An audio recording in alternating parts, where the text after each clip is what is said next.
radio for the masses. Headline edition, July 8, 1947. The Army Air Forces has announced that a flying disc has been found and is now in the possession of the Army. If the game is rigged, change the game. Game changer.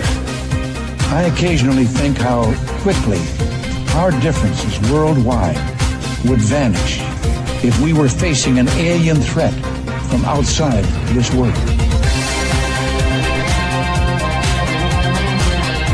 This is Fade to Black with your host, Jimmy Church, on the Game Changer Radio Network.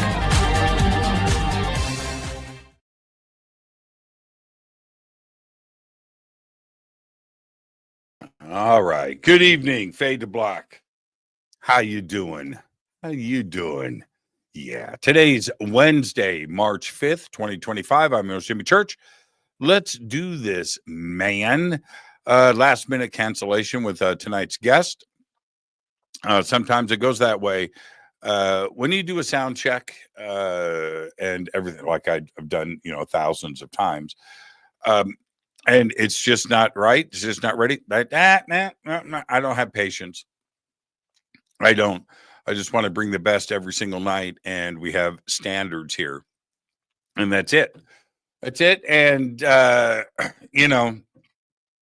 and that's what happened.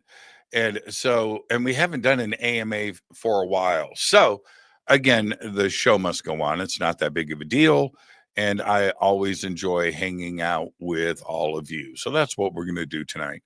And we haven't done an AMA in a while. Put your questions in all caps. I've got, let me pull the chat up here. Okay.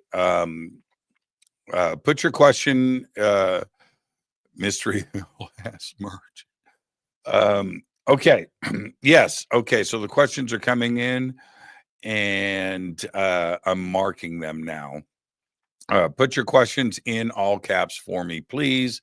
And there you go. Okay. So let me back up and start to set things up.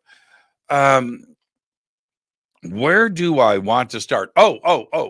I've got to do my normal stuff, right? Of course. It's still a normal show, right? Help support the show. Get your Faded Black T-shirts. Links are below. 2 shirts, 2 ways to get them. Everything's autographed and includes shipping. This week on Faded Black, Monday, Hakeem Isler. What an amazing show with Hakeem. And remote viewing. And if you haven't seen it, go back and check that out. Really good.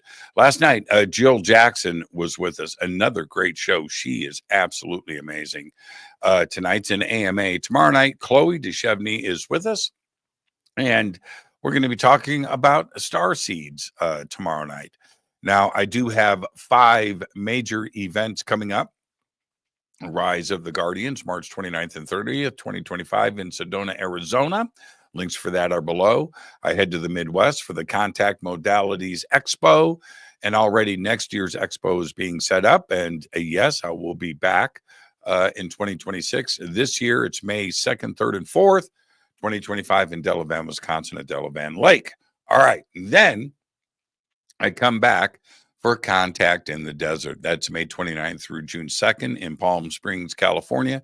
Then I head south to Peru with Brian Forrester for the Inca Celebration of the Sun, June 17th through the 27th. I believe that tour is now sold out and closed, but you can visit the website to see if there's cancellation.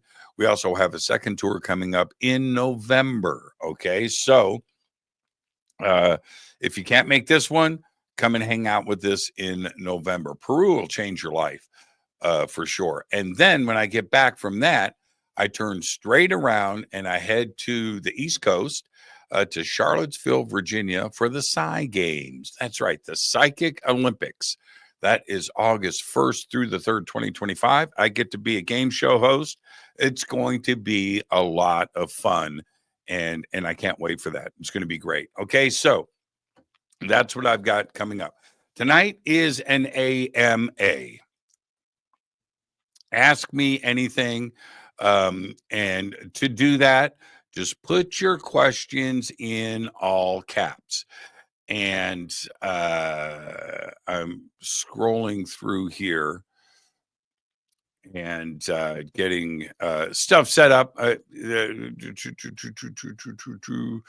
this is, you guys have got some good things. Yeah, this is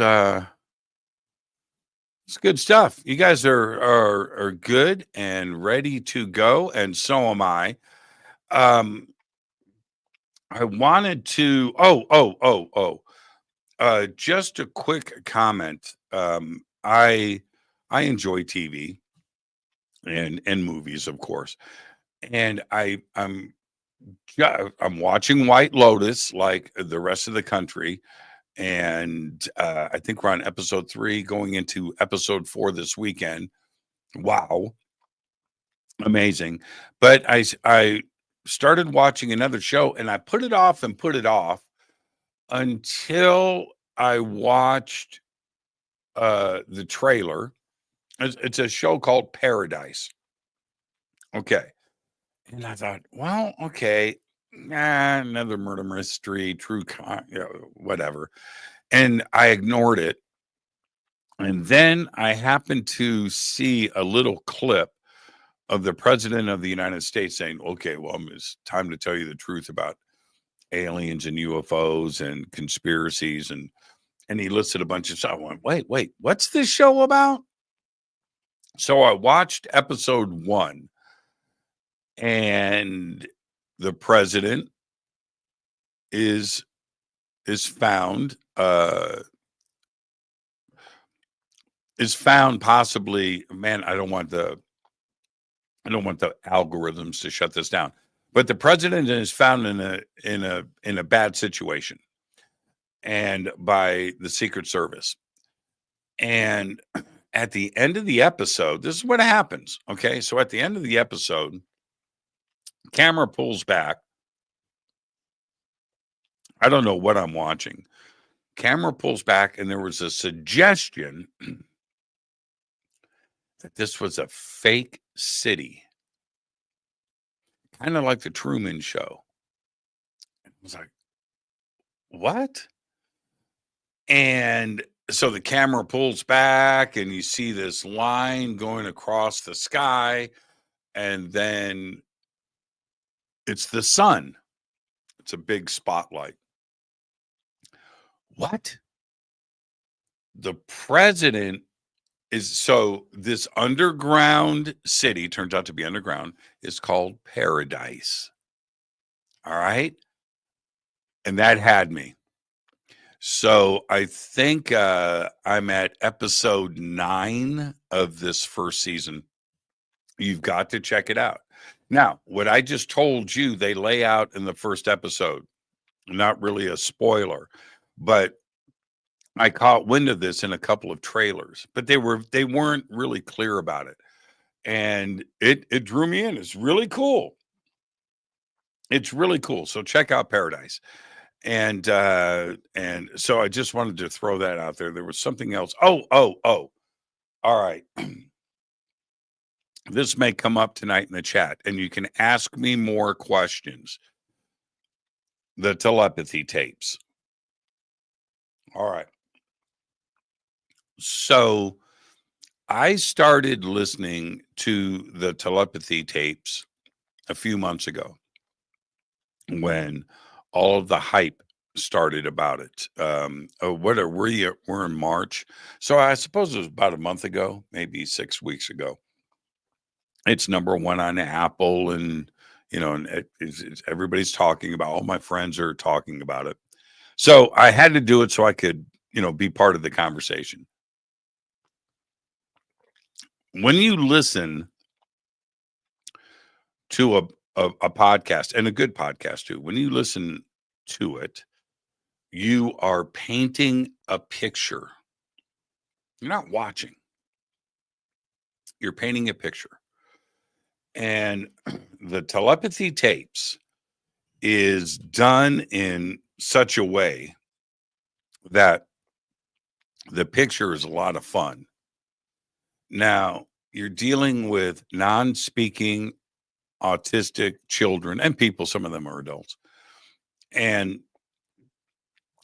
And the research going into them being telepathic. All right. In a general sense, it's a connection with their mother, but that's not always the case. You have siblings and fathers too as well. Okay, so that's there. But there is what makes it so good for the theater of the mind is that the producer that did the research and put all of this together is saying, was very careful to make sure that, nothing was going on and that there were barriers in between the parent and the child. Then you have this letter board, some kind of letter board, and you're picturing all of this in your mind. But there's a barrier in between. They can't see each other. And let's say it's a random number generator, and this is done a lot in the telepathy tapes, and it's on a cell phone or something is sent in messenger and the number is there. They look at it and they turn the phone over. They're thinking about it. And the autistic child, the nonverbal, picks up a number board and goes 9837 and points it out on the board, and everybody freaks out.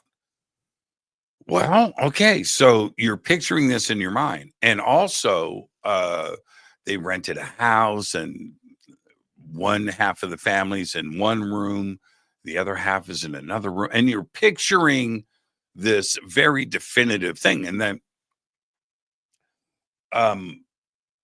just trying to do testing as close to the scientific rigor as you can do.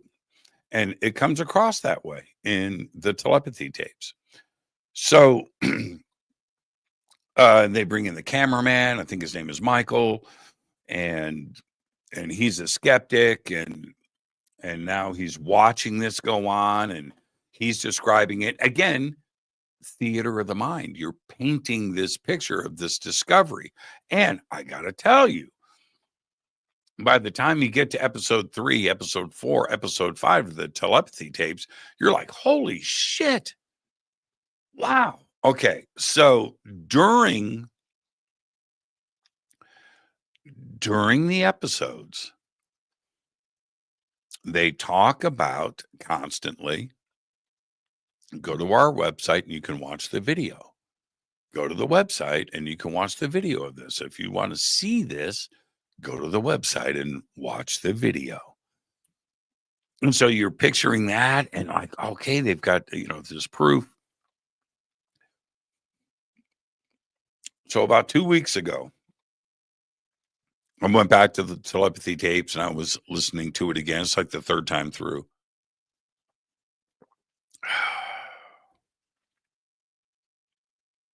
I go to the website. It's a paywall. So now this, I don't mind a paywall, but we're talking about nonverbal autistic children. We're talking about telepathy, and we're talking about a podcast that is number one. It's got advertising on it. The producer of this is making money hand over fist, and extreme popularity. There's now talk about a season 2. Maybe I'll mention that. So anyway, so I go and I thought, a paywall.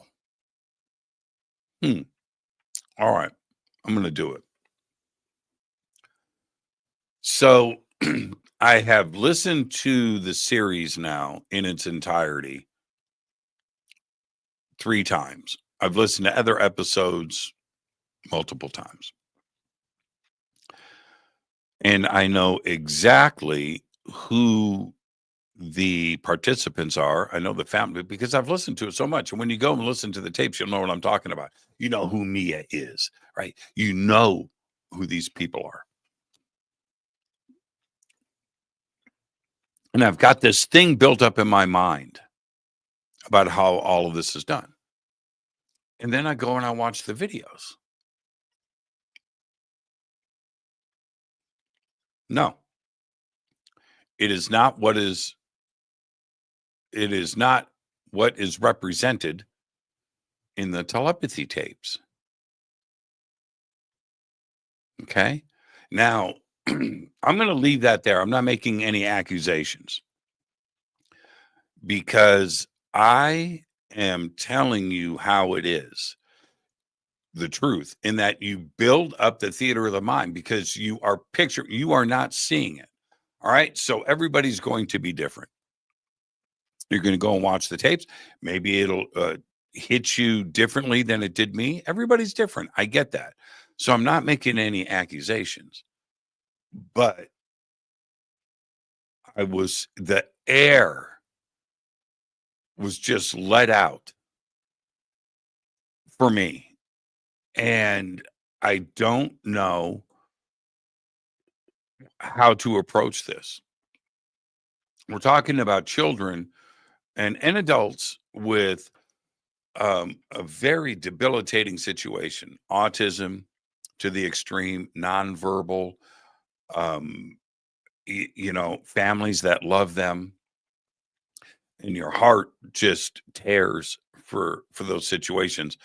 And this feels strange to me. It just does. So I don't know how, when people bring up the telepathy tapes on Fade to Black, how I'm supposed to react. Okay. And I'm saying all of this because it's important, because so many people have listened to the telepathy, just like me, who haven't gone and watched the videos. It's behind a paywall. And so the version that is audio, you are led a certain way, and and it's there. So now that I've seen the videos, I have a different position, a different feeling than when I first listened to the telepathy tapes. I was like, this is going to change the world. This is what we're talking about. I don't feel that way. And now I think all of you need to know my reactions to the telepathy tapes in the future. I can't, I feel like I can't get behind it. And that's sad. But I feel like if I did that, then I would be misleading and misrepresenting what I feel is going on. It's and I'm just torn. I'm just torn. I've got friends and family with children with issues, and I love them. They're great. Seriously. And that was my interest in this, because after listening to the telepathy tapes the first time, what did I want to do? I wanted to go and hang out with my friends and family and their children and start thinking of random numbers. Go talk to their parents, and I was just so, wow. And I don't feel that way now. So in the future, when somebody brings up the telepathy tapes, listen to my reaction. I'm going to handle it professionally, but that's where I'm coming from. So put questions up in the chat. I've spoken my piece. I think you understand what I'm trying to say here. I don't think I'm in any way being evasive. Put your questions up in the chat. I would like to know if any of you have watched the telepathy tapes. All right, let's get to it. Let's see. Who's first? Aurelian. Is that Aurelian? Aurelian 8. Let me do this so I can read correctly and you won't see me reading. Do you believe there is a secret U.S. military base on Mars? Great question out of the gate. All right.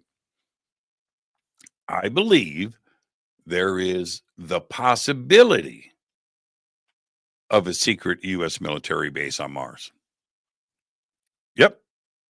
There you have it. What proof do we have? None.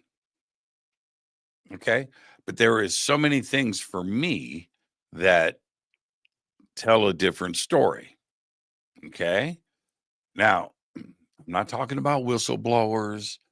I'm not talking about what people have said or people that have been to these bases and secret military things.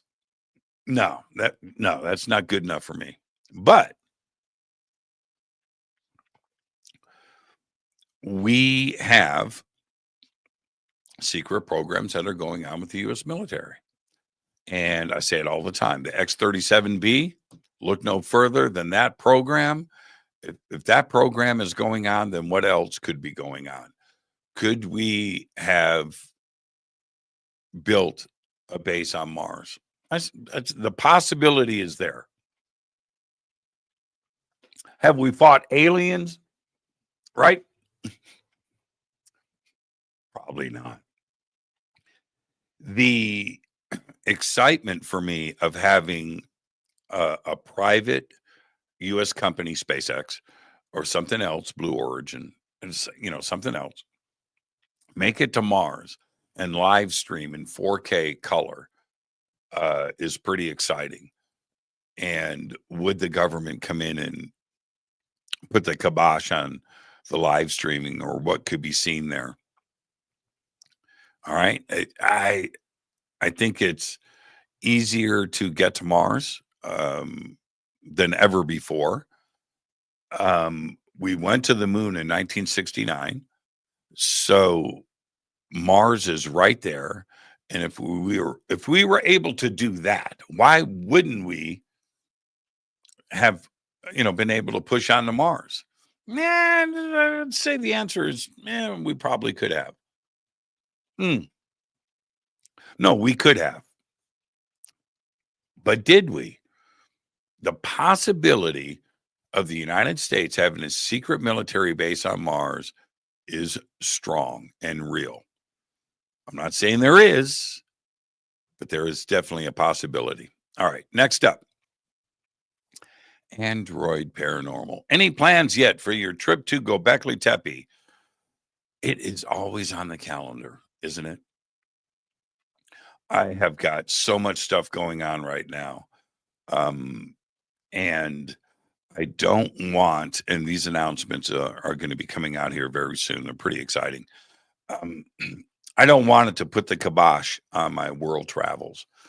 So everything that I am doing and my team and my agent and manager and the companies that I'm working with, they all know Jimmy's travel comes first.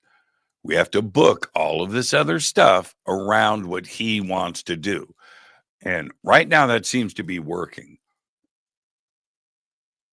You only go around once, man. I'll sleep later. Okay, so is Göbekli Tepe is in the cards. It will always be in the cards. All right. It'll be 2026 though, if it goes down. Mystery Hill has merch. Yep. That's what I am wearing. This was a Christmas gift from one of you Fadernauts. Yeah. I got this shirt and Betty and Barney Hill. Yeah, from the same Fadernaut. Yeah, very cool. Isn't it cool? At America's Stonehenge. So which way do I got to go? And there you go. Cool shirt. Great shirt. It's kind of peachy orange, and here it's bright pink. Yeah. Yeah, it's very strange. I love this shirt. I love it. Okay, let's see. Have you heard of the Sage Wall in Montana? I have. Let me pull that up real quick. Hold on for a second. This is not the first time in the last couple of weeks that uh, the Sage Wall has been brought up to me. Okay, Sage Wall, Montana. Yes, yes. Um, that's pretty nuts.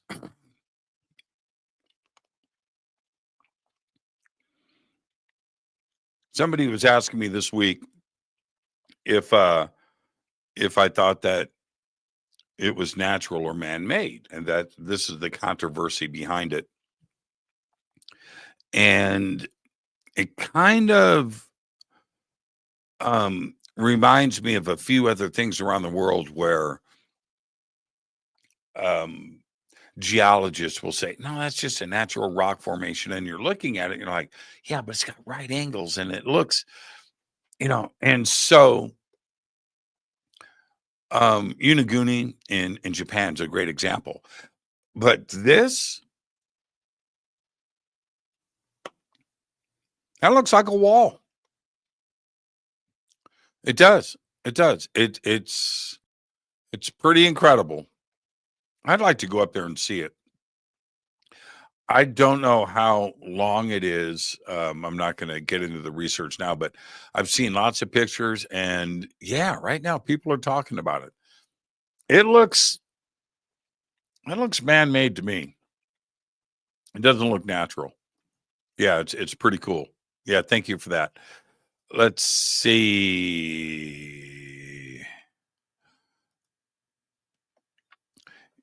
Can we just start where we left off last night? What do you know about starseeds?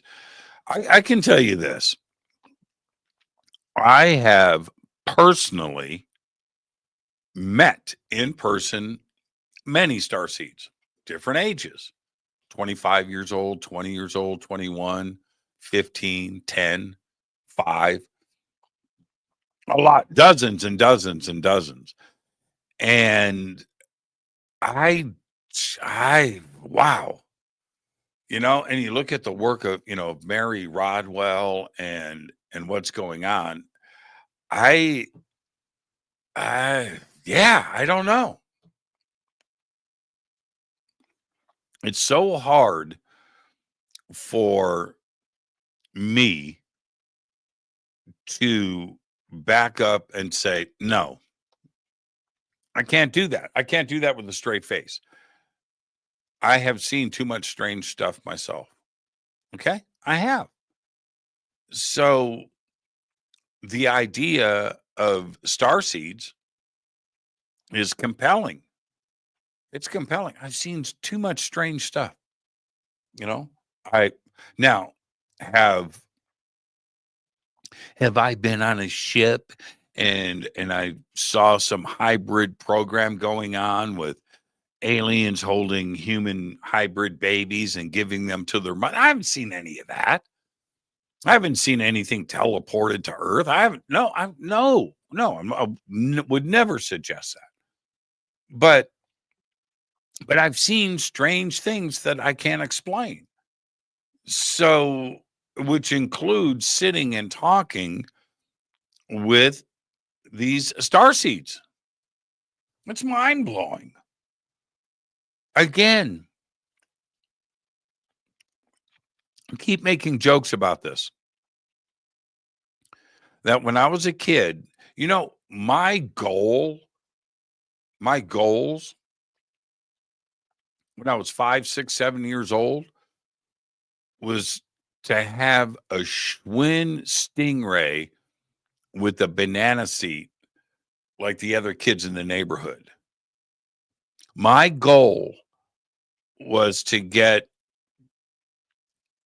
a Hot Wheel that I saw somebody playing with in the playground behind our house.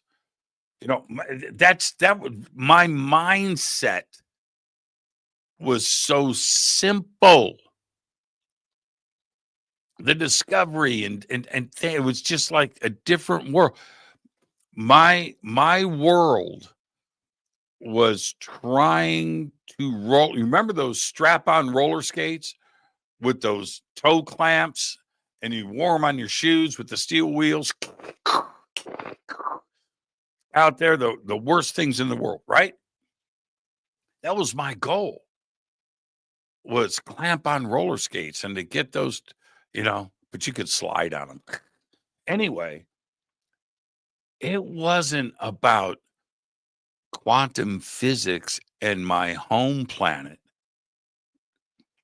No. And to hear these little kids talking like this, I can't make sense of it. And so you have to go with, what examples do we have? Well, we don't have an example of one. I wasn't the only kid that thought that way in the 60s and 70s and the 80s. There were billions of us. It's not a sample of one. I know what I'm talking about. And now you look at children today that are talking like this, you have to ask yourself, is there something else happening here that we don't understand? So starseeds are a fascinating subject. These kids, and my daughter, Nicole, light years away from me when, and I was so excited to be a dad and watching her at 2 years old and 3 years old on her first Christmas and this and that and this and that. And the things that she would say at the age of 3. And I would be sitting there in my living room, single dad. She's sitting there. I'm sitting over here. We're doing whatever, playing a game, watching TV, whatever. And I'm talking to her like she's 30 years old. It was crazy. The stuff. I don't know. I'm not saying she's a starseed. I'm saying that kids today are so intelligent compared to, I know I wasn't thinking like that when I was 3. So yeah, it's just a fascinating thing to contemplate. Okay. Outcast Jeff, what's your opinion on the MH370 leaked videos? I've seen a couple of them.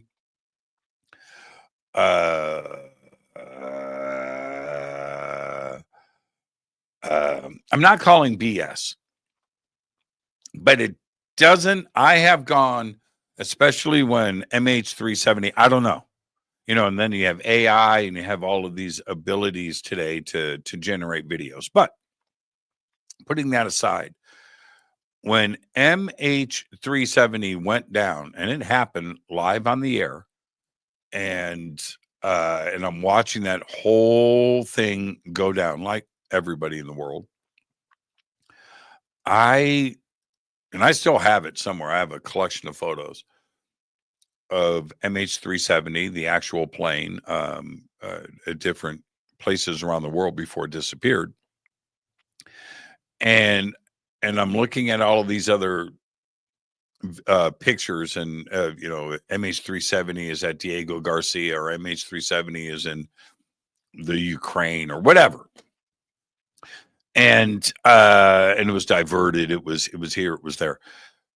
And I looked at so many images of the real plane, I could tell when something was fake or wrong or not accurate. And so, and you got to remember, Malaysian Airlines lost a second plane, right? And was shot down. So that was very strange. And looking at those images, and then, so I know what I'm looking at. And I look at these videos that have surfaced, and I don't know. It just seems off to me. It seems off. I'm just wondering if we will ever get to the bottom of it. I hope that we do. Next up, Genocide. Do you have a favorite BC Rich guitar? Me, the Mockingbird. Yeah. I have a very direct connection to BC Rich when it comes to this, and that's Neil Moser. Everybody can look it up. That's Moser. Neil has built 7 guitars for me. Neil was the builder and the designer for BC Rich back in the day. And he did the Mockingbird. He did the Bitch, the BC Rich Bitch. And the 10-string idea was his, and the Warlock, it's his. I'm a big fan of Neil's work, and if you go to Neil's website, I don't know if it's still up. It's his old version. He may have a new website up, but he's got a history of Moser guitars, and the whole BC Rich, and he still works for BC Rich. All the BC Rich custom shop stuff goes through him, and he does all the setup and electronics work too as well, in addition to having his own company, Moser Guitars. But anyway, if you go to that and you go to the history of it, he's got a section, he's got a page of the original logo that I designed for him for Moser Guitars, and which he ran with that logo for probably, I don't know, 10 years. And so the early Moser guitars, which, well, it depends on, personal taste. But those original Moser guitars, which are horribly expensive, and yes, I have 7, have my logo on it. Yeah. Yeah. I designed that logo in Pasadena in 1985. So anyway, I will go over to Neil's shop. He was always building for me, and we were working together. Still is a great relationship and friendship. But I would go over to his shop and look at the BC Rich guitars over there and play them.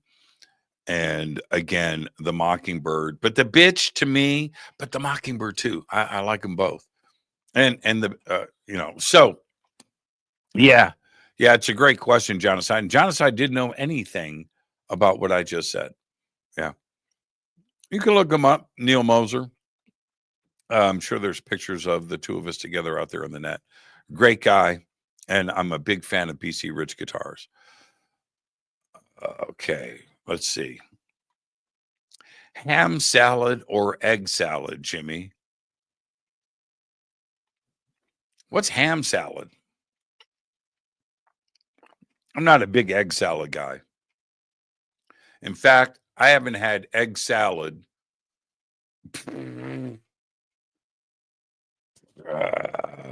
50 years. I don't know. It's not like I go, you know what? Yeah, I'm going to pass on the onion rings and the nachos. Let's go with an egg salad sandwich today. No, it's never come out of my mouth. But what is ham salad? Never heard of it. Chicken salad. And I have done chicken salad sandwiches. No, ham salad. Is that like ham and mayonnaise stirred? Well, no, ham and mayonnaise is okay. All right, let's see here. What UFO story is the most compelling to you besides your own? So many. So many. Oh man. So many. When you look at, first off, there's Roswell. But and then you have Kenneth Arnold before that. You have the Rhodes sighting in Phoenix, which was also just before Roswell. And all of those were June, July of 1947. But as you push through the years, I brought up Betty and Barney Hill, Travis Walton, of course, Whitley Strieber, Jesse Zamora, Lonnie Zamora, Socorro. Fantastic cases. And I can go on and on and on. But Phoenix Lights, Rendlesham. That's the case. Yeah, it's the case for me for so many, and we can talk, Nimitz. Yeah, okay, it's there.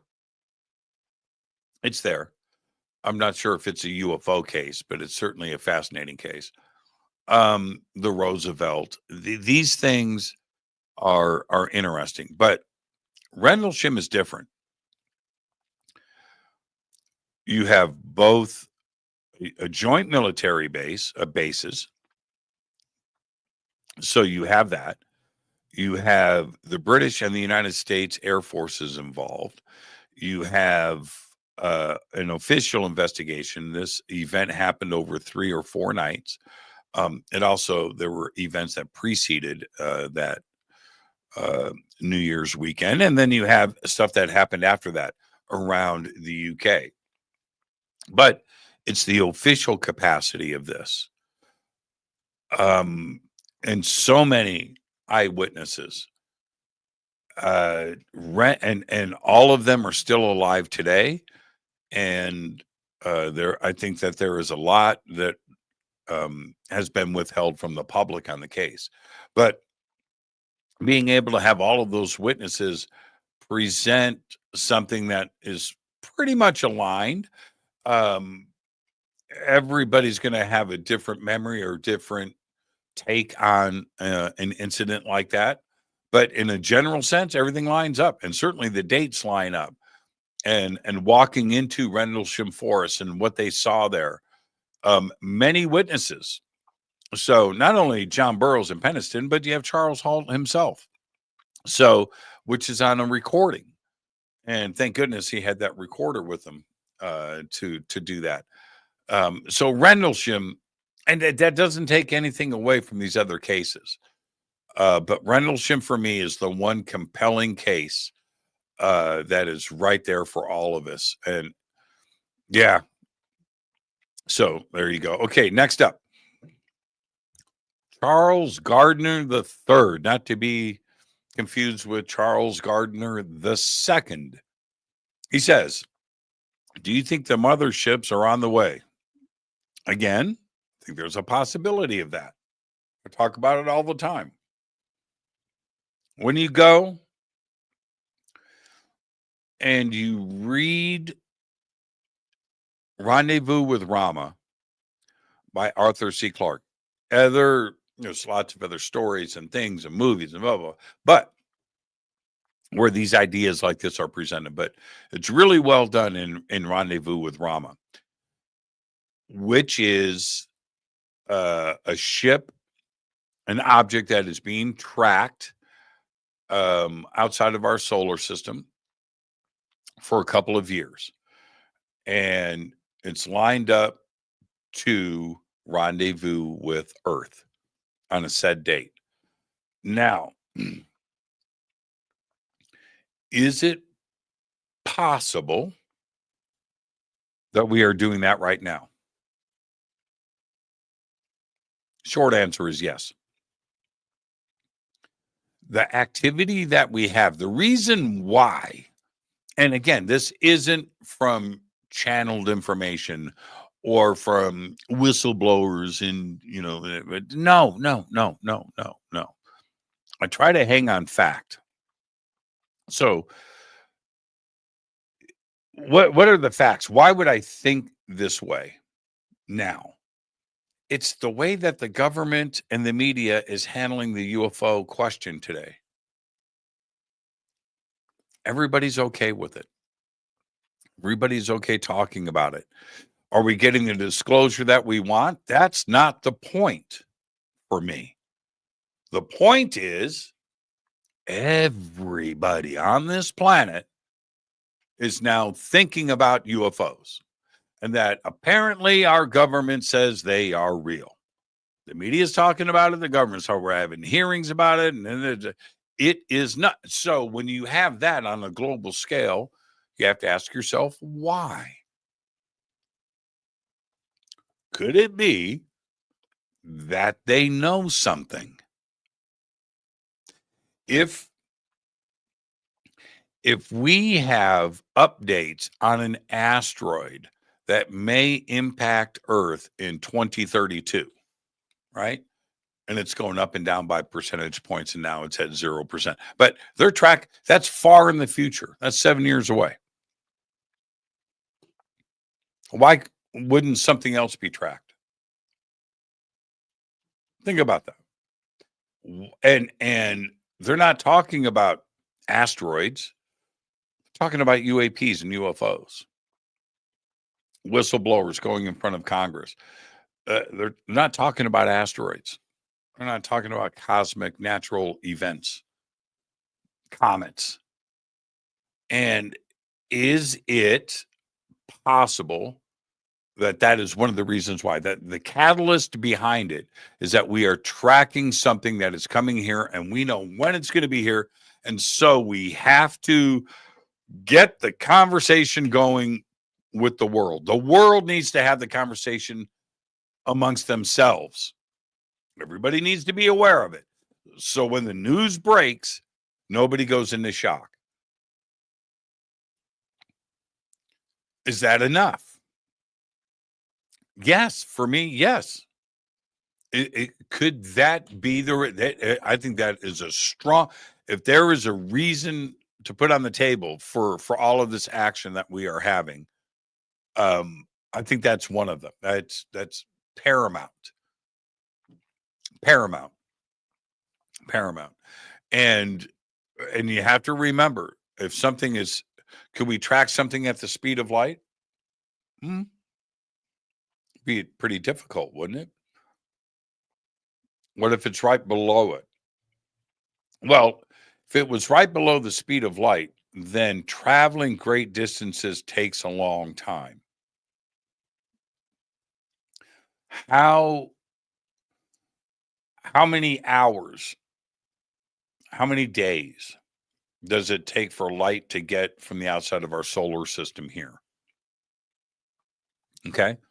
So if it's something in deep space, something out there further, we've got the James Webb out there looking at stuff. Is it possible? Yes. I think it is entirely possible. We have the technology to do it. We didn't have it 50 years ago. We simply didn't. And to be clear, again, I love looking at the facts and science with this. Back in the day, 50 years ago, 1975, that's not that long ago, 1975, in order to see something with a telescope from Earth, it would have to reflect light. Why do you think it was so difficult to find Neptune, Pluto, Uranus? They are so far away from our sun, they're almost undetectable. Almost. All right. It took a while. So to see something that is outside of our solar system and it's not reflecting sunlight, there's no return radar signals from, no. We couldn't have seen anything. It's that simple. But today, we have that technology. And we can look into deep space in different spectrums of light, which is what Hubble is doing and what James Webb is doing. So there you go. Yeah, is it possible? It's entirely possible. And I draw that conclusion for a lot of different reasons. All right, Jimmy, why are UAPs larger on the inside than on the outside? Could the small craft be transformers? I hear this all the time. So do you. So does everybody. Yeah, it's possible. And the reason why it is, no matter what, this is the most fundamental point that you can make when it comes to an extraterrestrial intelligence. If they have the ability to get to us, and a lot do, huge number, then they have a technology and lifestyle that we do not understand. That's it. There's no other argument to put on the table. Neil deGrasse Tyson cannot come up against me on this. he cannot fake his way through trying to convince us he would understand the technology and lifestyle of an intelligence that got here from there. No. No. Or anybody else on this planet. I don't even know how they, I don't, how do you, it's like when you go in to a science class, a chemistry class, a math class, you're in algebra 1 for the first time, and you're getting out of multiplication, and now you're in 7th grade or 8th grade. Now you're taking algebra. That has to be dumbed down to you. You can't have some great physicist teach you physics out of the gate. No, they have to dumb it down to the dumbest thing possible and get you on your road. That's what ET would have to do with us. They would have to dumb it down to the extreme so we Neanderthals here on planet Earth can start to get a grasp of it. It's really that simple. So the idea of a craft being bigger on the inside than it is on the outside, sure. How would they do it? I don't know. And neither do you or would anybody else on this planet. We would have no idea. And they could even try to tell us. What? That's Earth. That's Earth as a whole, right? No teeth. What? That's us. Don't know. So yeah. I love that thought. And so for me, I do this constantly. I think about this so much. The idea of making it across the universe. How would well, my mind just goes into I think it was Arthur C. Clarke or Isaac Asimov or Carl Sagan. Somebody said, an advanced alien technology would seem like magic to us. I'm paraphrasing. Somebody said something like that, right? Okay, so, and that's really the truth. That's the way I look at it. It's anything, any crazy thing that you can think of, not knowing how they would do it, but they could do whatever crazy thing you're thinking of, whatever it is. I Dream of Jeannie. Remember that? Blink, blop, blop, blop. And she's, blink. Yeah. Like that. And I have no problem with that. All right. Let's see here. What's up next? Nemo's Odyssey. What do you think about the 2027 spaceship story? That's what I was just talking about. Yeah. Is it possible? Yes. It would not. I would not. That is something that I would not just sit back and go, wow, that caught me by surprise. No, not at all. Not in the least. If you go back to Fade to Black and listen to what I was talking about 10 years ago, talking about all of this. This is nothing new to me. My mindset has always been right here. Arthur C. Clarke drove a lot of that home for me, for sure. But yeah, I truly believe that that's how it's going to go down. I really do. Can you imagine on the news like they did it in like Arthur did in Rendezvous with Rama? Okay, today's report: the ET craft, the spaceship, is now 1 year away. It is now 6 months away. You know, they got the date circled on the calendar. And then it starts to slow down, and it takes months because it's traveling, starting out, entering our solar system really fast. It's slowing down and slowing down and slowing down. You remember in Independence Day? It's slowing down, sir. It's what? Yeah. I've been talking about this forever. I just have the sneaky suspicion that's how it's going to go down. Let's see. Have you seen possible ET pretending to be humans? Myself? No. No. It would be misleading for me to suggest something like that. I've talked about it enough. I've had a couple of little things. Have I had a bona fide 100% ET contact experience? No. No. At least not that I remember. No. I have not. I've had things that were strange, you know, but the ET that when I was regressed, when I was hypnotized with Sarah Bressman Cosme, they weren't human. They were black, fuzzy black. They weren't, they 2 arms, 2 legs, but I was as human as they got. Now, and that sleep paralysis thing, I don't even know if that's what it was, back in 1995 in my bedroom, whatever that was not pretending to be human.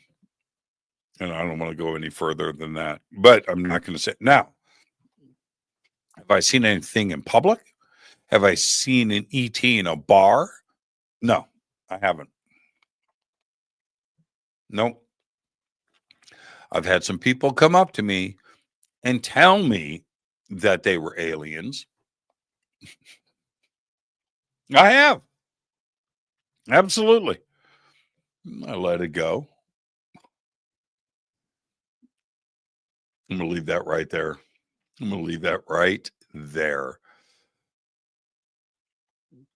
Randy Wilson, $5 for a super sticker. Thank you so much, brother. All right. Very cool. Let's see.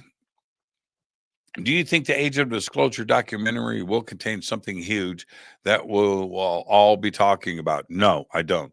Will there be any ex-presidents participating? No. Will it have new shocking UFO footage? Absolutely not. So there you go.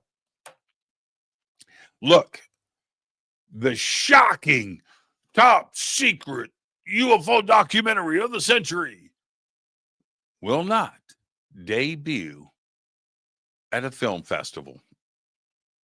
Okay. It's a money grab. I know everybody behind this film too.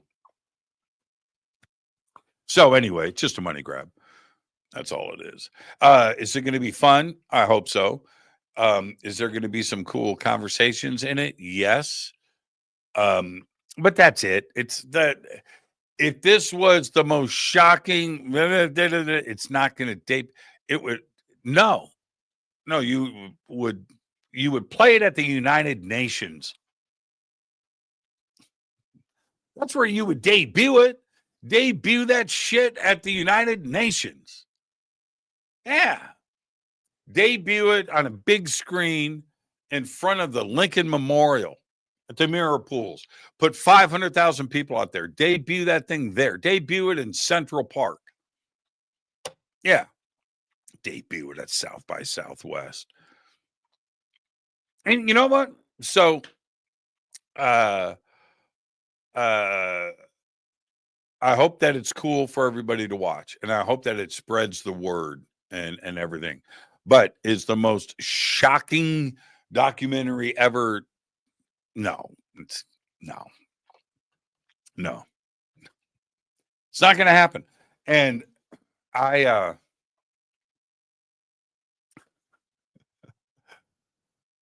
will always, and I think everybody knows this about me, and if you don't, I'm going to tell you now and remind you. I'm the most honest, and that's it. I don't like misleading. I don't like funkiness. And I'll give you an example. All right. This is who I am. If somebody lies to me on the phone, private, right? They're done. That's it. I will never dial their number again. I will not take their phone calls. It'll go to voicemail. I won't reply to their emails. I'm done. There is enough cloudiness out there on this subject that somebody lying to me, integrity is gone. You don't have it. And I just don't want to be a part of that. It's just the way that I am. You can go back and historically look through the 2,000 shows that I have done. Right? What's today? Today's show number 2,123. Go back and look at the past shows, and you will see lots of guests that repeated.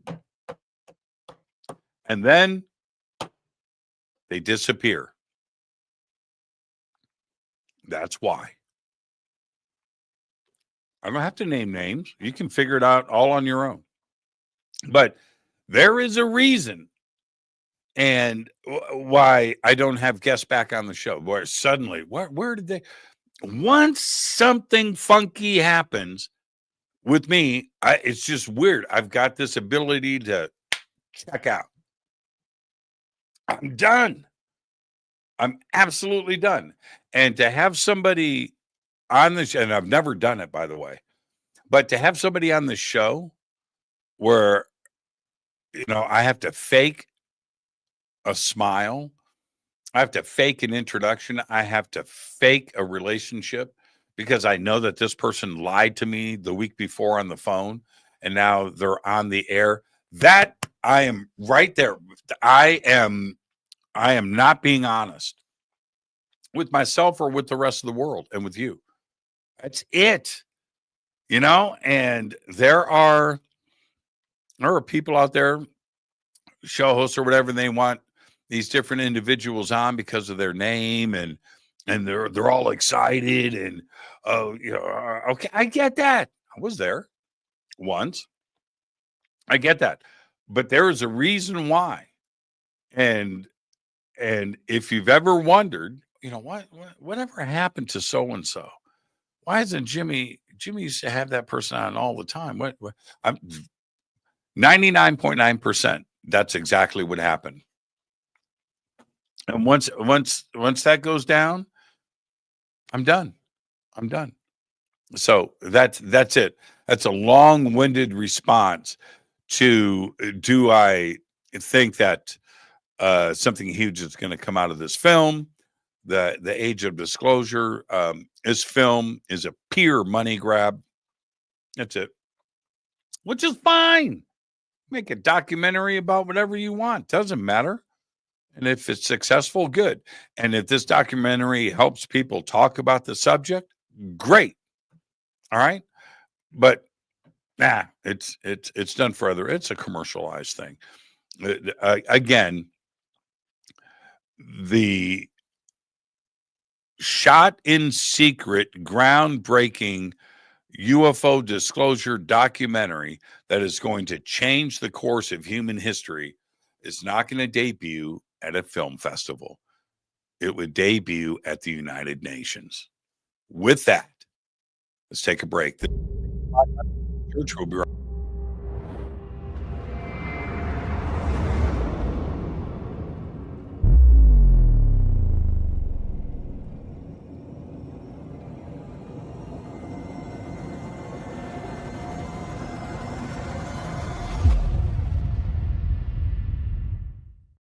Subscribe to our YouTube channel to get your alerts and access to over 2,000 videos. Click that subscribe button right now.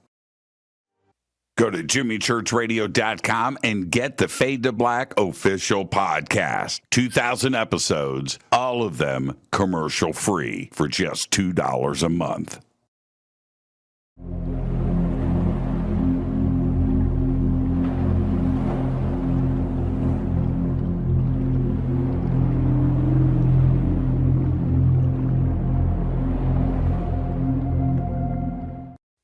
Watch Into the Vortex on Gaia TV. It's Fade to Black for the screen. Simple to do. Go to Gaia.com, search Jimmy Church, or click on the link below.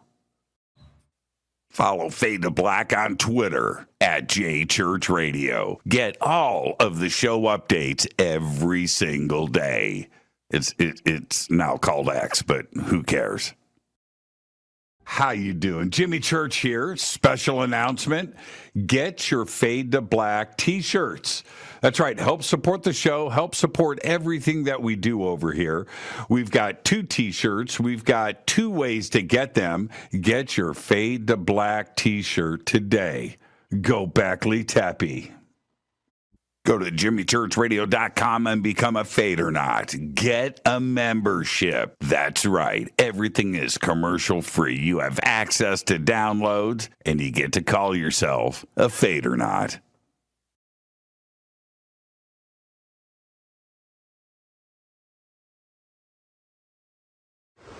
Today we're headed to Bolivia, Tiwanaku, Peru, and of course, Pumapunku. Brian, exciting. Thank you so much for everything, my friend.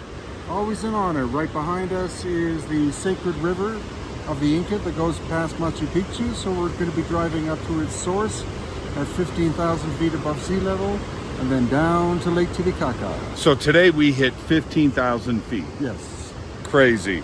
And you can do it with us. All you have to do is go to hiddenincatours.com. Simple. We've got 2 tours coming up next year, one in June for the summer solstice, right? And then another one right here in November. So hiddenincatours.com. Come and hang out with Brian and I and his amazing team. Right on.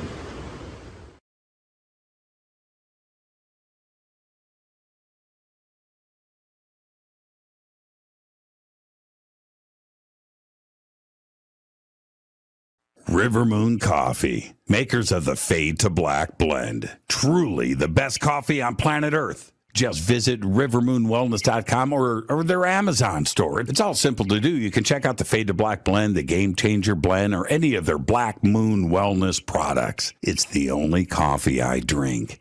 It is the best, and it's Doc. Again, rivermoonwellness.com.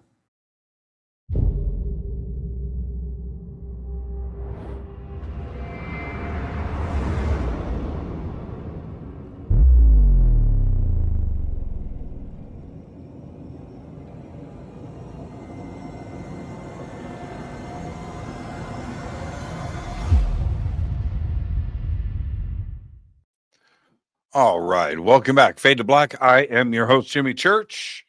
Tonight, AMA, AJA, Ask Jimmy Anything. Put your questions in the chat in all caps, and I will do my best to get to everything tonight. I very rarely do, but I do my best. Sometimes I'm just completely long-winded. Yeah, and I get that. All right. I totally do. One day, I've done so many AMAs now, you would think that I would be able to get this down to 1 and 2 sentence answers. But you know what? It's just a conversation between friends, right? Right. Put your questions in all caps. And let's see what's next. I'm just going in order here. Fender or Jackson? Well, I've got a Fender tattoo. I don't have a Jackson tattoo. So what does that tell you? But I have a lot of Jacksons right there. Got a bunch right there. Got like 3 right there. I love Jacksons. I do. I got a bunch. So yeah. Charvel, love them. Fender, the Ridge, and I've got so many. Like I said, I've got a Fender tattoo. Can you see it? There it is. There it is right there. Howard Tiemann. Man, that's a good looking. It's perfect, by the way. That tattoo is nuts. It's so perfect. What's on the other hand? That's Gibson. Oh, wait. Oh, it doesn't work that way. Which way can you see? Yeah, there it is. See, Gibson there.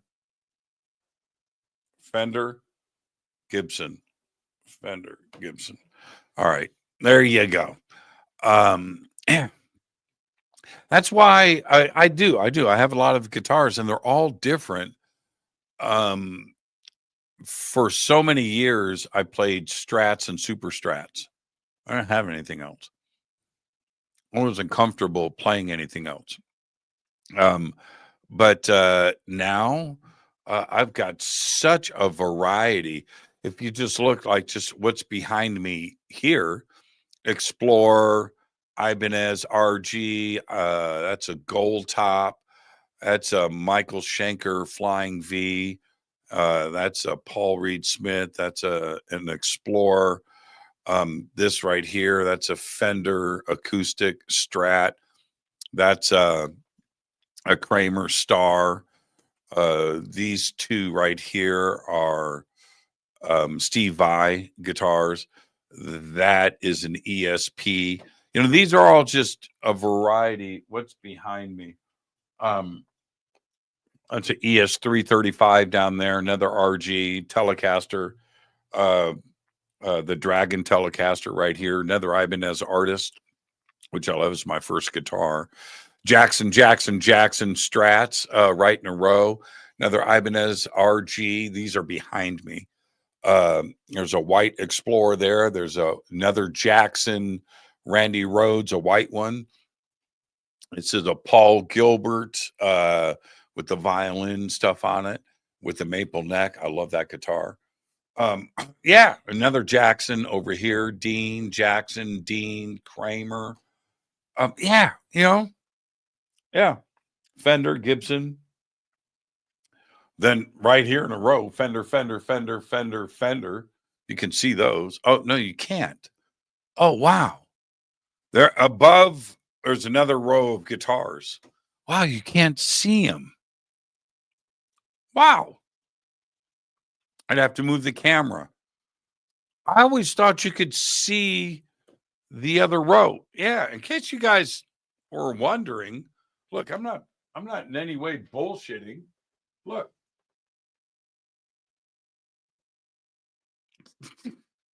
It goes up another 4 feet. Look at that. So, yeah, there's a whole nother world above. You can't see it. All right, enough guitars. There you go. All right.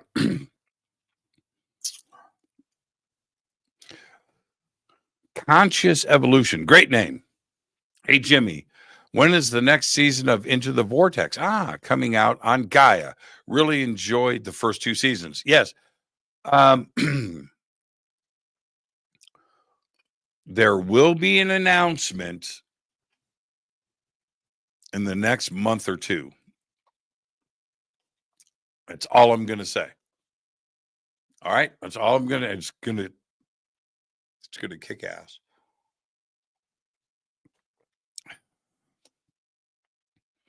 I know what's going on. You don't. It's pretty friggin' amazing.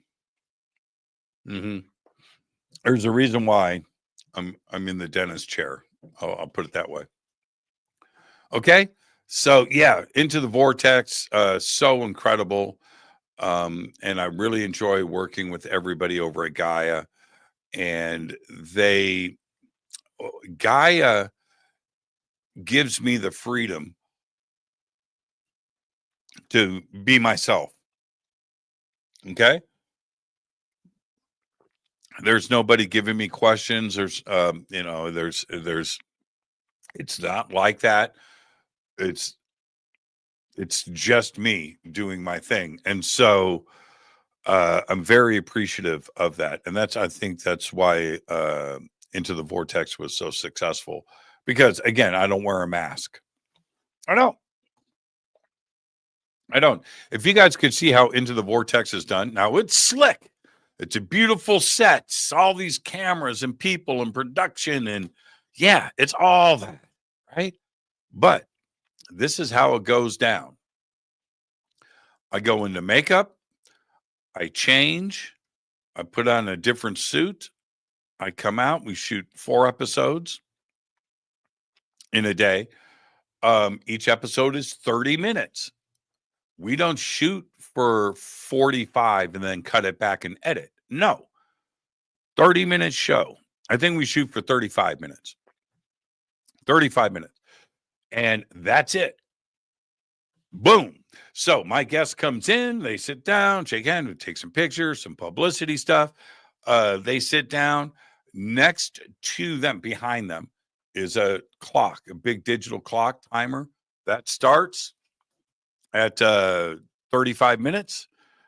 And hi, welcome to Into the Vortex. I'm Jimmy Church, and today our guest is blah, blah, blah, and off to the races. And I watch that clock, and it winds down, boom, and it gets to 1 second. This has been Into the Vortex. I'm your host, Jimmy Church. We'll see you next time. That's it.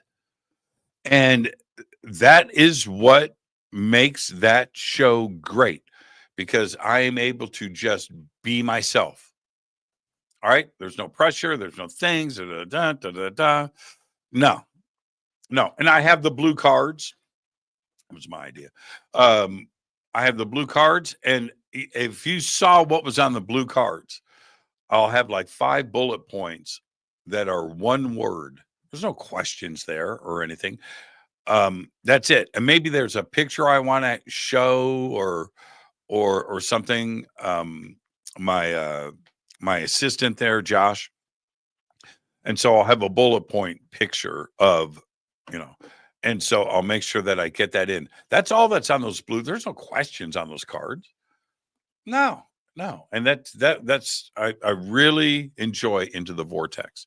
So there will be an announcement coming up, and I think everybody's really going to be pleasantly surprised. It's going to be awesome when that goes down. But thank you for that question. Again, I really enjoy doing that show. All right. The MWL. What does that stand for? What is the MWL? Voyager 1 was only supposed to last 5 years from 1977. How has it not been hit by an asteroid or swallowed by a black hole? Okay. I think about that too, and it could happen. But in the vastness of space, the distances between stuff is you can't imagine. So the odds of hitting something and colliding are tremendous. They're huge odds. So there's that part. But stuff hits each other all the time. Look at the moon. It's pockmarked with craters. It gets hit all the time, by the way. And so does Jupiter's a big gravity magnet. It's sucking stuff in all the time. It's one of the reasons why Earth doesn't get hit by a whole lot of stuff, because it gets sucked in by Jupiter. We have Jupiter out there protecting us. Now, so things do collide. We know that. All right. But out there in the vastness of space, is it a miracle that Voyager 1 or 2 didn't get hit by something? Not really, but it is cool that it didn't happen. All right. Now, here's the other part. Traveling at the speed of light, and you're hauling balls. The tiniest object would create a kinetic explosion. It'd be like nuclear. It would be a bad day. So you would have to, and Voyager doesn't have this, but eventually we will have to have it, some kind of technology, some kind of bubble, something around our craft that are out there really moving fast. a car traveling at, and the object doesn't have to be moving. A car traveling at 100 miles per hour and it hits an oak tree on the side of the road. That tree isn't moving. That's a bad situation. That it could be something that is not mounted to the ground, right? And that's a bad, right? Think about that. It's something to consider. And you're out there ripping across space, vast distance. Eventually you're going to hit something. Yeah. So we have to figure that part out, don't we? We've got to get that workaround in. Yeah. All right. Let's see. Do you think we could be in the human show, like the Truman Show, for the alien? Yeah. Yeah. Yeah. Why not? That's the simulation that everybody's talking about. I think Elon Musk, what did he say? There's a 99.9% chance we're living in a simulation. Why would I think that way? I have, all right, I'm just going to confess. I have upstairs, I have a racing simulator. Okay. Wraparound screens, shock mounted motion chair. I do. I'm into it. And what that shows me, I have another simulator down here. I do. Here's the wheel. Oh. Sits over here. It's the budget version of what I have upstairs. But anyway, the technology of going through, you do it right. You are immersed into this other world. And the simulation stuff that is out there right now is so good. The motion and the force feedback and everything, it's you can feel everything that is going on. Tires vibrating, the brakes, the pressure, the gravity, rocks on the road, debris, all of that. You feel it. It's crazy. And so when you see it in a wraparound, you allow yourself to you are there. All right. Now, all of these video games today and the really good ones have the ability to transport you. Do. It's amazing. With the way that all of this is gamified and interconnected, and you have all these players from around the world in the same game. Think about that. So, where is it going to be on planet Earth with that situation? Where are we going to be in 5 years, 10 years? Where are we going to be? Yeah, goggles, this, wrap around, a room with screens on all sides, and you are playing a video game like that. Okay, so in another world. Now let's take that to another level. If there is an intelligent, an ETI out there with children playing video games, how do we know that we are not part of that game? We don't know. Don't know. Timmy, come to dinner. Hold on, Mom. I've got this radio show host about to talk about us. Whatever. But think about that. Because I experience this, and I know how good it is right now, and it's fun. I don't do any of the shooting games or any of the role-playing stuff. No, I have, but I just like racing simulation games. Yeah. My name is out there in the international leagues, by the way. And if you go and look, you have to be part of these leagues. But there are a lot of fade to black cars. I've gotten away from it a little bit. But if you look at some of these car designs, but you can share the paint jobs. So some are full on fade to black, jimmychurchradio.com, F2B, hashtag F2B, beautiful, whatever, Ferraris, Corvettes, Maseratis, whatever. Lots of Ford Mustangs. Anyway, but there are simplified versions of them. I'll do really cool paint, but then I'll put a little green alien head on the side of the car, on the other side, on the front, and on the back fender. Just a green alien head. And I have played in games, in races. I participated in other races where somebody's had my paint job. Yep. So if you're part of any of the, I'm not going to say who or what, but if you are part of those leagues, chances are you've raced against me, or you've raced against somebody that is using my paint jobs. I'm into it. I'm really into it. It's a lot of fun. All right. So, man, I've just opened myself up. I'm into it, man.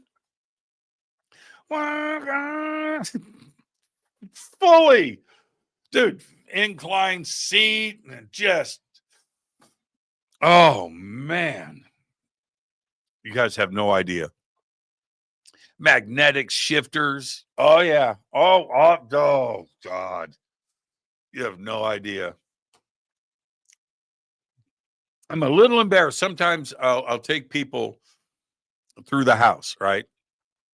And they'll look, and they look in that room, and they're like, what? And it's just like, yeah, man, I'm into it. It's bad. It's so bad. All right. Moving on. Jimmy, does a toasted bacon and tomato sandwich with mayo do it for you in the morning? It does. Holy crap. That's up there with a good ham and cheese omelet. Right?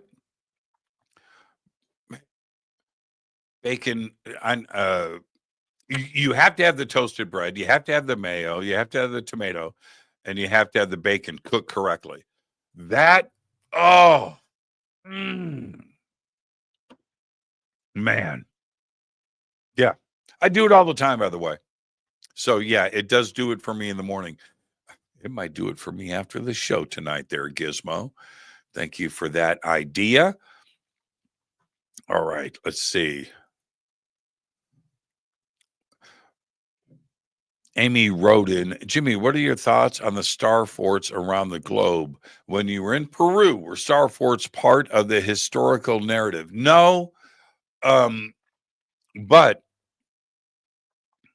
what is more, that's a great question. What's more fascinating for me, and you can apply this to anything.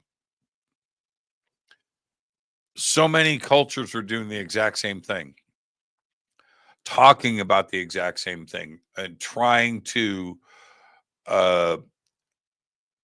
preserve that knowledge. It's crazy that if we believe what we have been taught and what we have been told, these cultures have had no contact with each other, right? How is it possible that the exact same thing with the exact same ideas and methods behind it and intention on why they were done were the same? That's crazy to me. It's nuts. Again, I don't have all the answers. We just need to continue, and we have excellent researchers out there that are, trying to figure out all of this stuff. I'm so fascinated with it. Yeah, absolutely. All right, next. Danny Staten. Is it Staten or Staten? Is that 2 T's or 1? That would be Staten. ABC will begin airing Paradise on April 1st. Well, where am I watching it now? Wait a minute. Hold on a minute here. Wait a minute. Yeah, there it is right there. Oh, it's Hulu. Okay. Yeah, ABC makes sense. Hulu is Disney, right? And that's ABC. Okay. Season 2. Yeah, man, it's good. Paradise is good. It's not what I expected. I blew it off for a couple of months. I just thought it was another crime show,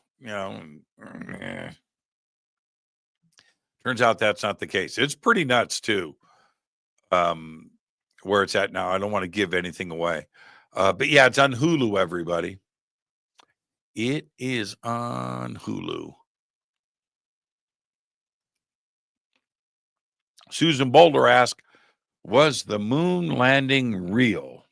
Yeah, that's an honest question. It's an honest question.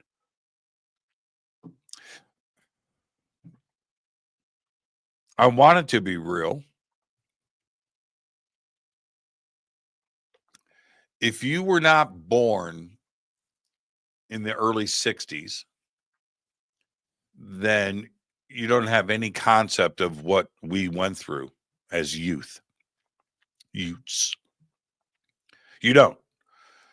The excitement that was flowing through this country with our space program and the astronauts, Mercury and Gemini, test firing rockets and the capsules, and of course Apollo, and getting satellites up into space for the first time, and the dreams of not only going to the moon, but Mars and a moon base and hotels orbiting Earth and all of this stuff. Well, it was real. And doesn't matter. Every man, woman, and child in this country had their favorite astronaut. They did. It was insane. Now, and I went through that. But now I find it impressive, but also hard to believe how much technology and insurmountable hurdles that we overcame in that short, brief period of time. From Kennedy's speech at Rice University in Texas, we will go to the moon in this day, not because it's easy, but because it's hard. Went from that to landing on the moon in 7 years. All of those different programs, Mercury, Gemini, Apollo, bam, bam, bam, bam, bam, bam, bam, with technology that today we would laugh at. I cannot believe. So, and I say this all the time. So I want it to be real. I do, because I lived through it. I watched the landings on TV. Most of you did not. You were too young. I did. I watched it live many times. So anyway, when I went to the Smithsonian Air and Space Museum in Washington, D.C., they got it all in there. Saturn rocket, Soyuz, Kitty Hawk, Wright Brothers, Spirit of St. Louis. It's all there, man. All right. I went straight to the Apollo 11 capsule. It's sitting right there. Right there, man. Hatches open. And I walked up and looked at that, and I'm just, so many thoughts went through. First off, it's not big. And you look at those 3 seats in there, and those guys were in that thing for 2 weeks, shoulder to, I don't know how if you've got claustrophobia, the thought of that, claustrophobia, you need, in order to not have it, you need to consciously know you have a way out of the situation. If you don't have a way out of the situation, that's what freaks people out, right? Tiny cave. Well, how do I get out? You don't, right? Whatever. If you don't have a way out, if you are in space and you are in that tiny capsule, you're not escaping. How do you mentally get through that? Oh my God. Anyway, so I'm thinking about that. I'm looking inside, and yeah, there's a lot of gauges. There's, there's electronics and levers and stuff, but I just remember going, that went to the, what? That? But I hope that it's real. What have you guys seen the movie Fly Me to the Moon? Comedy. Who's in that? Scarlett Johansson. And who's the guy? Who's the guy? Is it Chris Pratt or somebody? Anyway, have you seen Fly Me to the Moon? Watch it. It's a comedy. Just watch that. Yeah, it makes you wonder. I watched Capricorn 1 a couple of weeks ago. I hadn't seen it in a while. Watch that. Yeah. I don't know. I want it to be real. Such a big part of my childhood. Let's see. Could you have one of these remote viewing people remote view from a deck of cards that you are holding? Yeah, that's it. You know what? I've thought about that. Yeah. I could. We should do that live on the show. I'll bring on, yeah, I don't know what. Okay, hold on. Let's say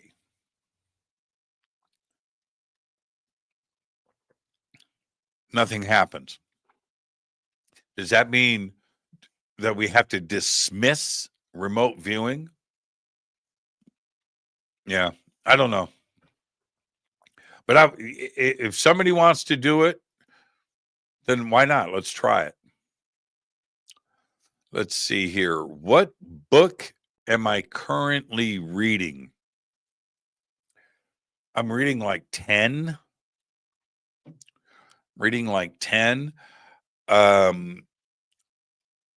Yeah. I'm trying to visually picture what's on my coffee table right now. I've got 2 versions of the Bike Riders that are on my coffee table. Tremendous, by the way. So I've got those. What else is out there? I've got upstairs on my nightstand right now, I've got 2 Michio Kaku books. One of them is The God Question, I think is what it's called. And the other one is called Parallel Worlds, I think. So I've got both of those up there. I have upstairs, I've got the new Gobekli Tepe book by he was just on the show a couple of weeks ago, and I'm reading that. Let's see, there's something else on my nightstand too as well. And then I've got a whole pile of audiobooks too as well. in my office, this is not my office in my studio, but in my office, I have 500, maybe 500,000 books, something like that, in boxes and stacked up. I've got a lot. I've got a lot of books. So and I know I'm leaving some other stuff out. So there you go.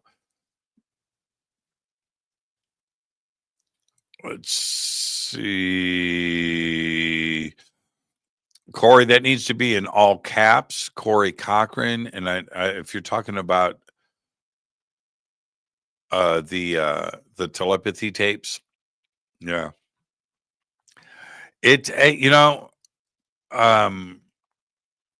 I'm not going to sound like I'm making accusations. It's not. What I'm saying is to everybody with the telepathy tapes, when you listen to it, you build up, because it's done so well in the podcast series, you build up a visual situation on how they're doing this and how the communication is happening and how the experiments are being set up and done and performed.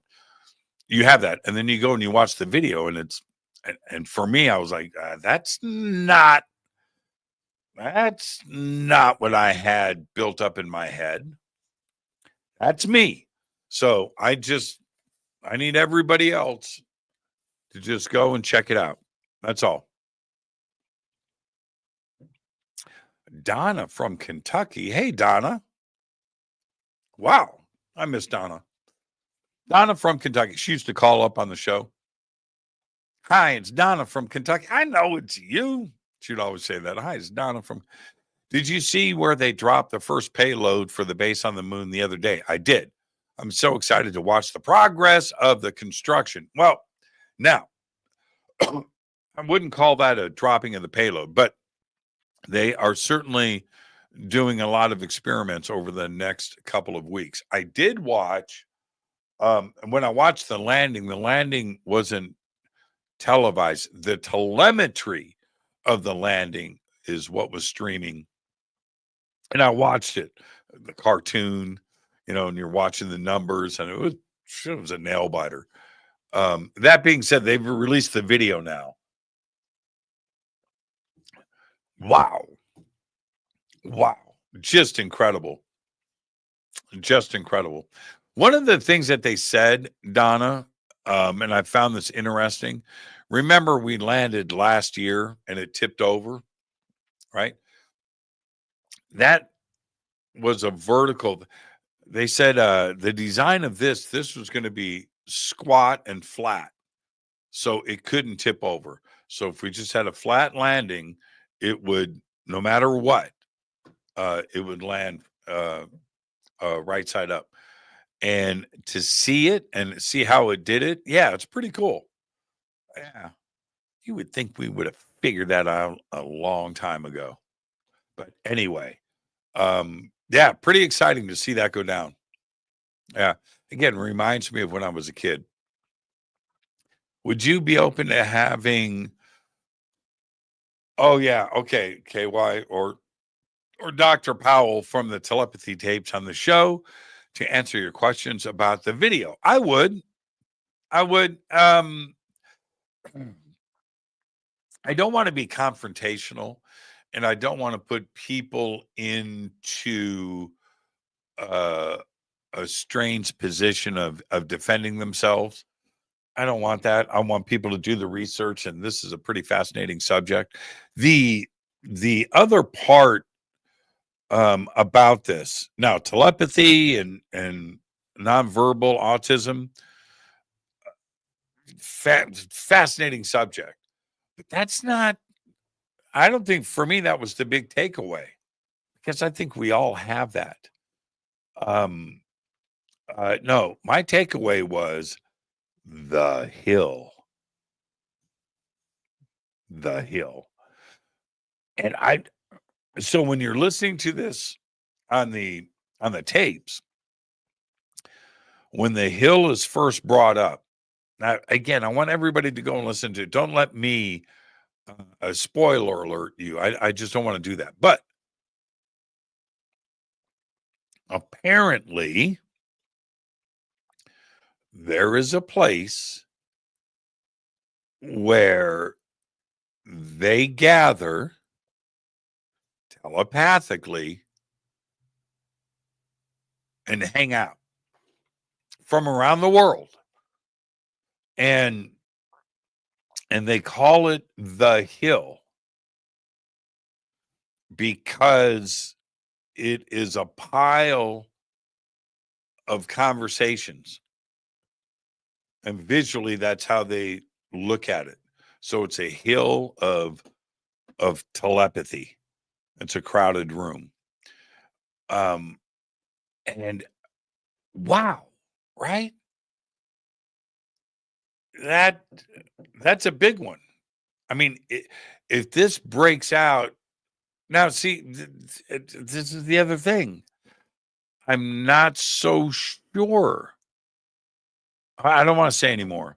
I think that everybody should go and please and communicate with me. What do you think? Am I seeing this, wrong? You listen to the telepathy tapes. You go through season 1 from beginning to end. It's excellent. It's excellent. And you go watch the video. It's like, that's all that I'm saying. It's so I want, or am I just off base? Am I reading into this the wrong way? But would I have Dr. Powell on the show? Is Dr. Powell still a doctor? Yeah, I don't know. Let's see. Jimmy, how does the dragon, the dragon telly. How does the dragon telly feel? And what mods have you done? I haven't done anything to it. He is talking about, shoot. Where is it? It's right there. Oh, you can't see it on this camera. I've done nothing to it. I did a basic setup and plugged it in and things. But what I want to do to it, I want to swap the pickups out. I want to hot rod it. Haven't had a chance to do that. And there's a couple of other things that I want to do to it. And I want to dress the frets a bit more. I did a fret, a quick polish to it, but and the fret ends are fine, but I like mine nice and rounded, and it takes a minute to do. It's like a weekend worth of filing, and I haven't had a chance to get that in. But the guitar is beautiful. He's talking about this one right here, the Jimmy Page Dragon Telly. There it is. Unmodded.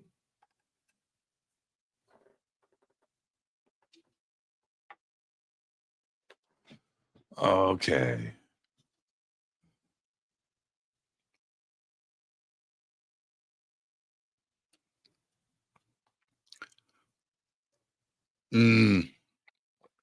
Walt Melnick says, how do you rate Billy Meyer's claims of encountering aliens?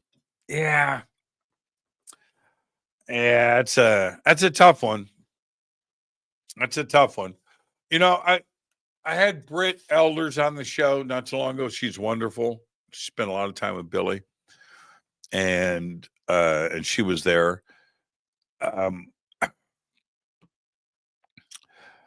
I think that Billy had some contact experiences.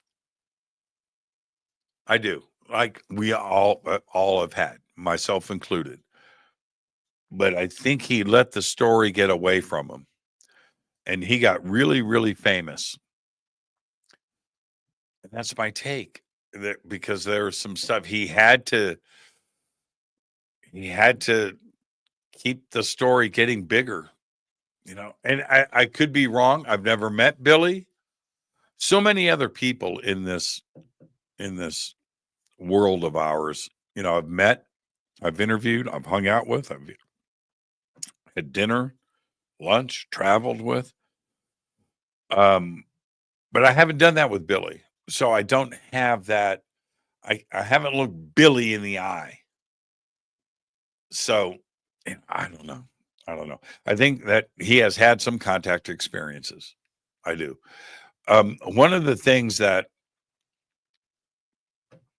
I try to be very correct about is I have had my sightings. I've had the things happen to me. And there's no embellishment. Also, I'm with other people, and so the story stays the way it is. It's not gone into another level of no. The story stays the way it is. And with so many others, they just let the story get away from them. Bob Lazar is a great example of that. Let it get away from them. And it's unfortunate when that happens. And so nobody was around Billy Meyer when any of this stuff happened. Nobody was around Bob Lazar or whoever you want to name. When those experiences by yourself, that's all you've got. There's nothing to support it. I don't like talking about those experiences that I've had when I'm alone. And most of them I don't talk about because it's just a story. That's it. It's just a story. So,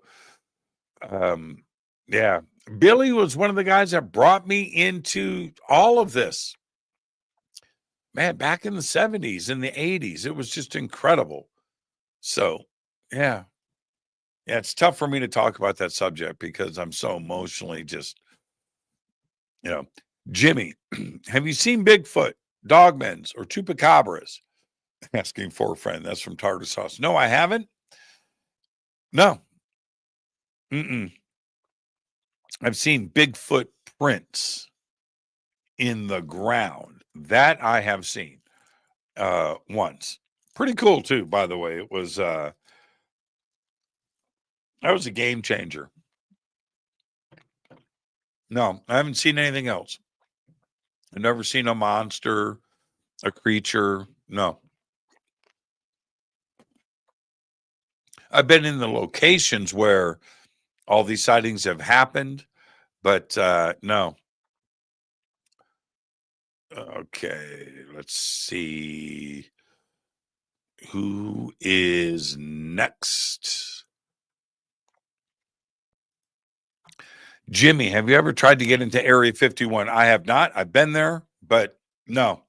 Have I tried to breach the perimeter? No. I remember talking to the Lincoln County Sheriff. When you get, if you are caught goofing around at Area 51, it's the Lincoln County Sheriff that's going to come and pick you up. The Air Force is not going to arrest you and take you onto the base, take you in the brig. No. But they call the Lincoln County Sheriff. Come pick you up. In talking to him, and by the way, this dude was suited up. Big dude. I asked him about that. He said, we don't arrest a whole lot of people. I think that most will go up to the fence line. There's so many sensors. And by the time you are at one of the gates, they have been tracking you for 15 miles. That's not an exaggeration. Okay? There's motion sensors and cameras everywhere. There's student trucks everywhere. So that's it. Probably have drones. They know you're coming. And so by the time that happens and you get up to the gate, that's as far as you're going to go. You're not going to talk to those dudes. You're just going to stand, take your selfies, and then turn around and drive away.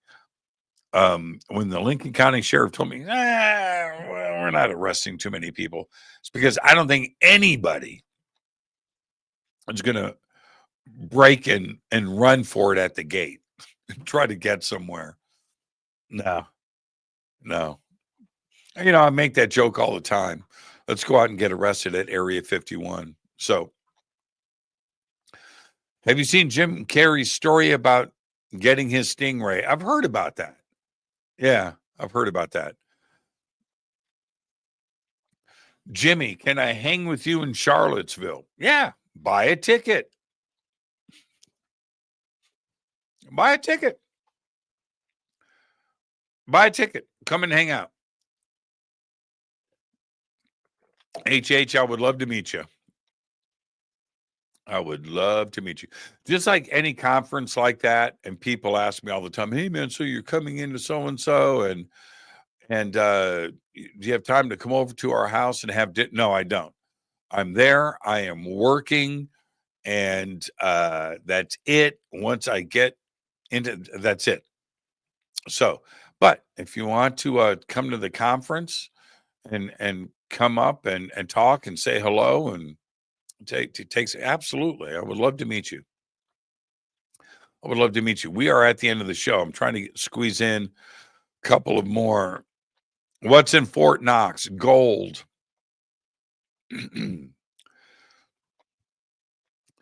What do you think personally the Ark of the Covenant was? I think it was a stone box that was carved to hold the 10 Commandments.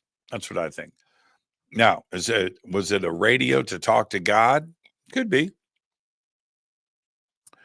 Do you think Jackie Gleason gave Nixon the $1 million for showing him the alien? It's possible. That's a great question. I think that is entirely possible.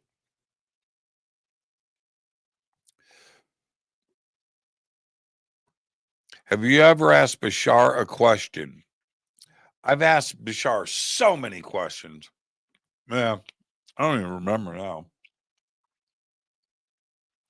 I've asked Bashar about disclosure, when it's going to happen, the media, our government. I've asked Bashar about time travel. Oh man, I don't know. I've so many questions. I've had conversations with Bashar. So yeah, I can't remember them all.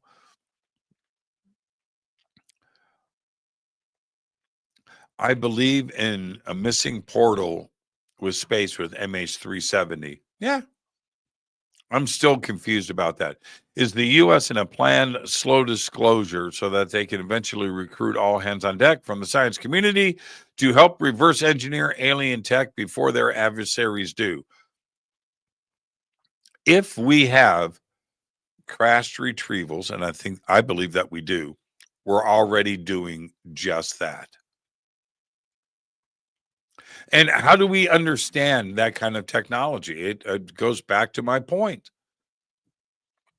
How is it possible? You know, if let me give you an example, then I've got to get out of here. Here's an example. 1,000 years from now, somebody pulls up a CD-ROM out of the dirt in an archaeological dig in 1,000 years, 2,000 years, million years. Do they know what that is?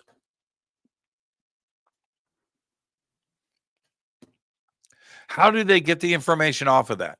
They would have to know the frequencies in order for the laser pickup, the speed, and of course the software and the coding to pull that down. Audio, files, video, right? Whatever, a CD player, a Walkman. Without the instruction manual, you got nothing. And it's the same thing with trying to reverse engineer. We're reverse engineering our own technology all the time, and it takes people forever to do it. You don't know. And so, and that includes software, circuit design. And this is stuff that we design here on this planet. It's so difficult without the schematics or without the instruction manual. Your guess is as good as anybody's in 1,000 years or 2,000 years. So now you take something like a flying saucer from Zeta Reticuli, Andromeda. You're supposed to know how this thing works? Come on, man. I have no idea.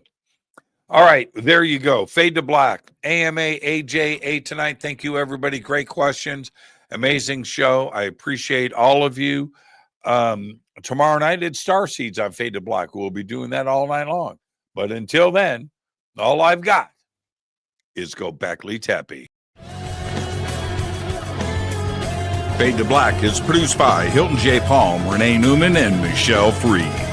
Special thanks to Bill, John, Dex, Jessica, Dennis, and Kevin. Webmaster is Drew the Geek. Music by Doug Aldrich. Intro, Space Boy. Fade to Black is produced by KJCR for the Game Changer Network. This broadcast is owned and copyrighted 2024 by Fade to Black and the Game Changer Network, Inc. It cannot be rebroadcast, downloaded, copied, or used anywhere in the known universe without written permission from Fade to Black or the Game Changer Network. I'm your host, Jimmy Church. Go Beckley Teppy.